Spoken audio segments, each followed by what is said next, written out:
escucharemos al doctor Ciro Murayama Rendón.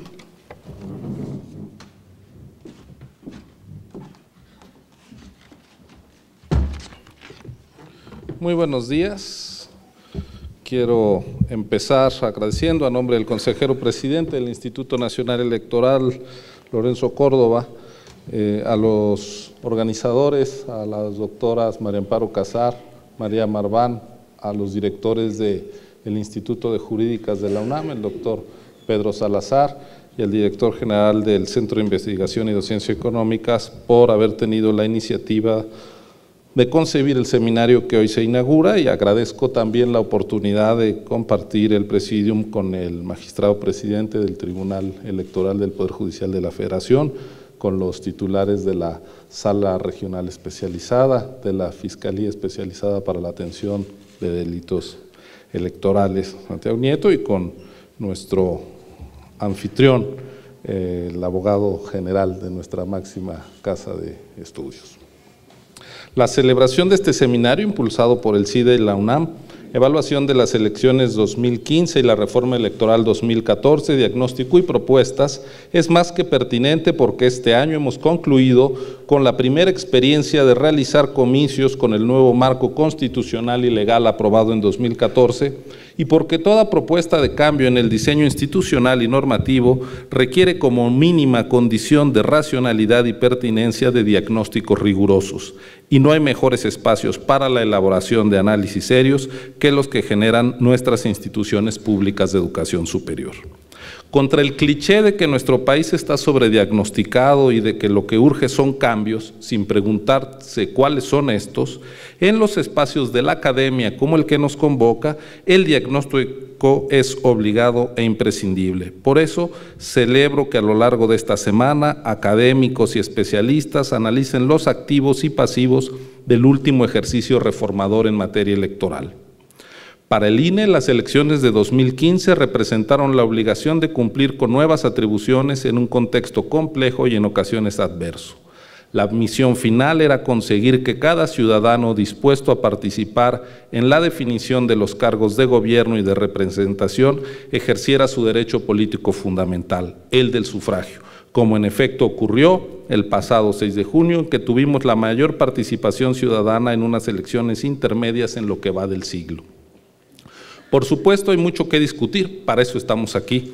También hay temas que modificar en el diseño institucional y legal, pero permítanme romper lanzas por dos asuntos clave que están en la base del avance democrático del país y en la existencia de elecciones competidas con un componente de equidad significativo.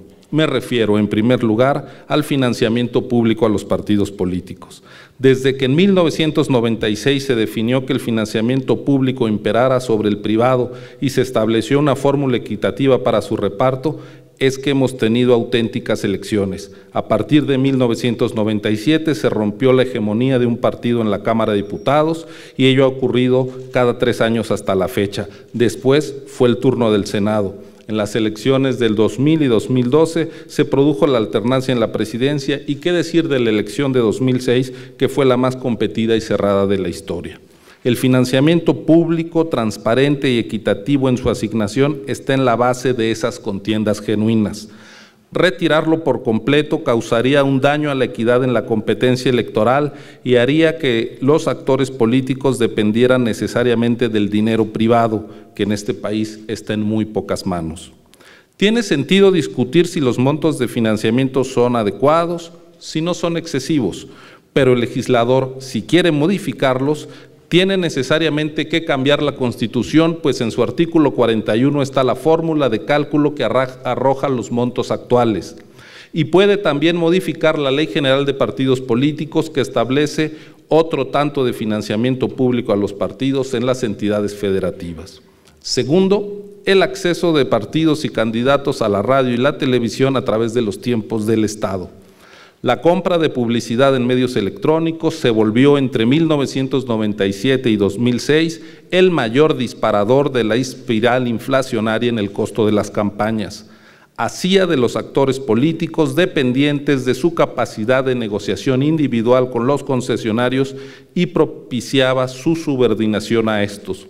El exceso de spots puede corregirse sin volver al modelo donde sean los precios y las preferencias de los concesionarios los que determinen qué partido y candidato tienen más o menos exposición ante la ciudadanía.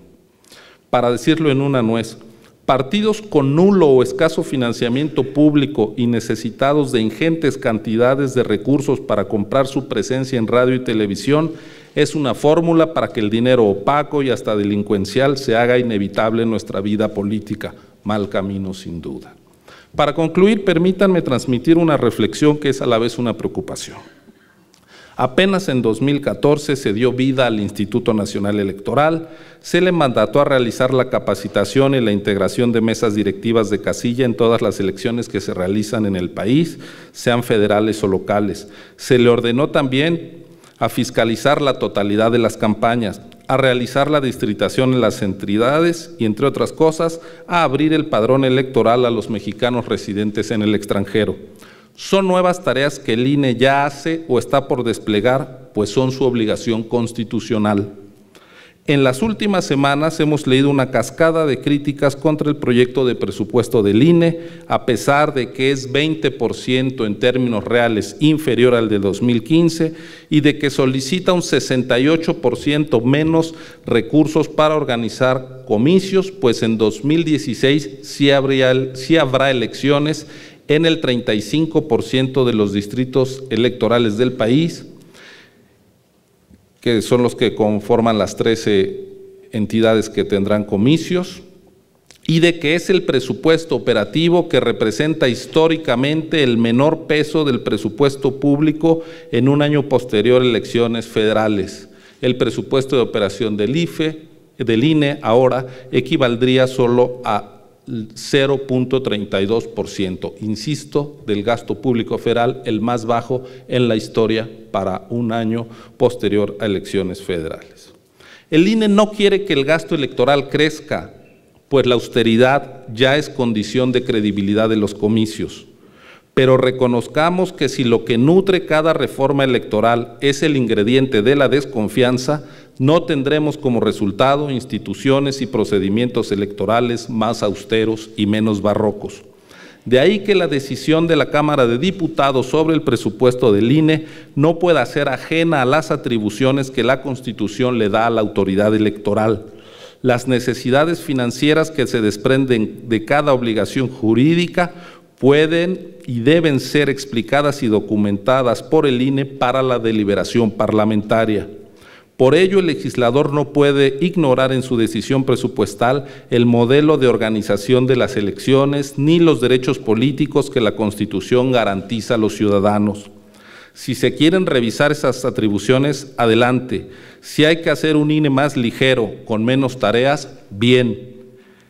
Que sea seria, legal y legítimamente a través del cambio constitucional como se decida si vamos a un modelo electoral minimalista, pero no por la puerta de atrás del recorte presupuestal ciego. Parece ocioso decirlo, mas hay que recordarlo. La ley fundamental es la Constitución, no la ley de egresos. Termino por donde empecé, agradeciendo a la UNAM y al CIDE por este seminario. Gracias por generar espacios para la reflexión informada que tanta falta nos hacen. Muchas gracias.